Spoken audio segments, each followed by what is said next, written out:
നിൻകൊളോ അയ്യോ മല്ലയ്യ എവിടെ ഒന്ന് വിളിക്കുക.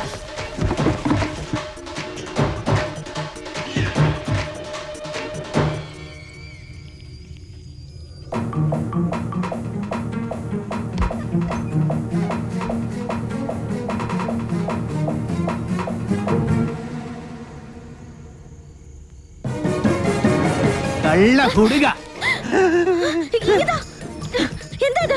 മുരുകൻ മുരുകൻ മുരുകനല്ല, ശ്രീകൃഷ്ണ. സോറി. എന്താ സോറി.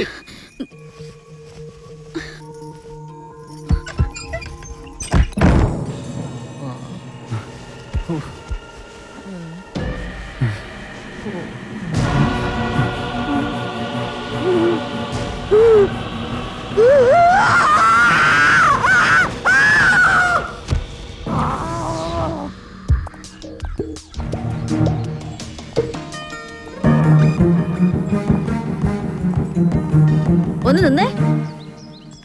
ആളല്പം ഡീസന്റ് ആണെന്നാ വിചാരിച്ചേ. നേരെ കാണുമ്പോ കുറ്റം പറച്ചലും ജാടയും. രാത്രിയായ ഇതാ പണിയല്ലേ? അത് മുരുകനാണെന്ന് വിചാരിച്ചു. പിന്നെ മുരുകൻ എന്റെ പുതപ്പിന് താഴെയല്ലേ? കൂടുതൽ വിശദീകരണമൊന്നും വേണ്ട. കാര്യങ്ങളൊക്കെ എനിക്ക് മനസ്സിലായി. സംഭവം അച്ഛനോടും ഇവിടെ ഉള്ളവരോടൊക്കെ പറഞ്ഞാലോ എന്ന് ആലോചിക്കുക. ഞാൻ പറഞ്ഞല്ലോ, അബദ്ധ പറ്റിയതാണ്. അപ്പൊ തന്നെ സോറി പറഞ്ഞു. പിന്നെയും സോറി സോറി. ഇപ്പൊ ഇങ്ങോട്ടാ? ടൗൺ വരെ. ഇതിന് മൃഗാശുപത്രിയിൽ ഒന്ന് കാണിക്കണം. ഞാനും ഉണ്ട്. ആട് പശു ഒന്നും ഇതിൽ കേറാൻ പറ്റില്ല. അത് ശരി. പാതിരാത്രി പെണ്ണുങ്ങളുടെ മുറി കയറാം. ഇതിൽ ഏതാ ന്യായം? ഇവിടെ എല്ലാരോടും ഒന്ന് ചോദിക്കട്ടെ. കേറിക്കോ കേറിക്കോ. ഗോപാല, എല്ലാം എടുത്തതേ ഈ വണ്ടിയിൽ വെച്ചോ. ഇത് പാലും വണ്ടിയൊക്കെയാ. ഡ്രൈവർ കൊള്ളാല്ല. ഇതെങ്ങനെ സാധിച്ചു? ചില മുഖം മൂടികൾ അഴിഞ്ഞു വീണു ഗോപാല. ഏയ്, മോത്തമുടി ഒന്നും അഴിഞ്ഞു വീണ്ടില്ല. അത് അവർ തന്നെ ഉണ്ട്. മോത്തമുടി അഴിഞ്ഞു വീണ് ഷേവ് ചെയ്യണം.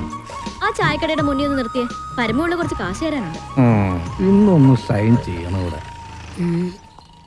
കുറച്ചു നാളായി കാശ് തരാന്നും പറഞ്ഞു പറ്റിക്കുന്നു. മര്യാദക്ക് കാശെടുക്ക്. അടുത്ത മാസം തരാൻ മോളെ. പറ്റില്ല, ഇപ്പൊ കിട്ടണം. അടുത്ത മാസം തരാന്നേ. താൻ തരുന്നോ അതോ മല്ലിക ഇങ്ങോട്ട് വിളിക്കണം? വേണ്ട, ഇപ്പൊ തന്നെ വന്നേക്കാം. നിന്റെ പേരിലൊരു കംപ്ലൈന്റ് കേട്ടില്ല. നീ ഇന്നലെ ഉഴുന്നൂറൊക്കെ തോളയിട്ടിരുന്ന് നിന്റെ അപ്പം കൊണ്ടുണ്ടോ തോള?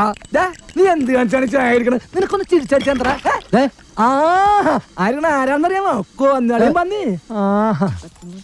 അതെ, മല്ലയെ കാണിച്ചിന്ന് നമ്മുടെ കട മുഴുവൻ പിരിക്കണം.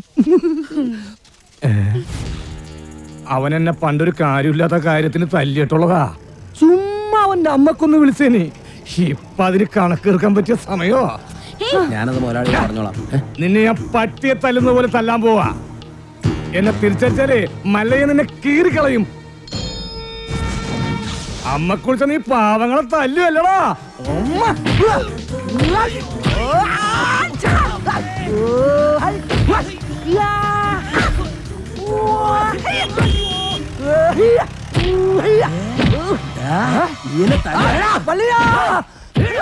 എന്നെ എത്ര വേണമെങ്കിൽ അമ്മ കുറിച്ചോ. അയ്യോ